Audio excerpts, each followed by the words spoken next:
Tamén toda a provincia da Coruña está en aviso amarelo pola chuvia. As máis copiosas caeron en Vimianzo, onde acumularon case 50 litros por metro cadrado. Os servizos de urxencias tiveron que atender moitas incidencias.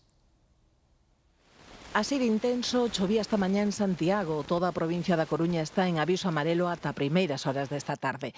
A zona máis afectada, o concello de Vimianzo, máis de 40 litros por metro cadrado e ventos fortes con refachos puntuais que acadaron os 122 km por hora.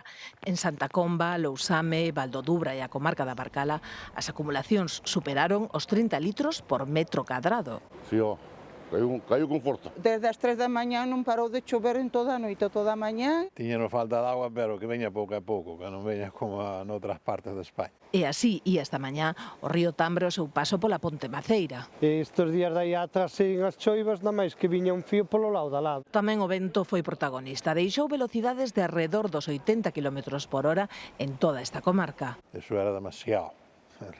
Eu conduzo un autobús, non levaba o autobús co vento. Había que andar con moito cuidado. Os ventos do sur deixaron, iso sí, unha noite cálida con temperaturas mesmo por riba dos 20 graus. Hacía calor, fue lo que nos sorprendió y lo comentamos, hacía bastante calor, 20 grados hasta ahora es un poco raro. En toda a provincia da Coruña é onde se registraron o maior número de incidencias. En xeral, pequenos asolagamentos, caídas de árbores, pero tamén algunha saída de vía. Esta ocorreu na ponte sobre o río Albariña, no concello da Baña. Aínda que se está investigando o ocorrido, toda apunta a que a condutora, intentando esquivar unha poza de auga, perdeu o control do vehículo que bateu contra a baranda. Por sorte, aguantou o golpe e evitou que o coche precipitase os 20 metros que ten de altura a viaduto.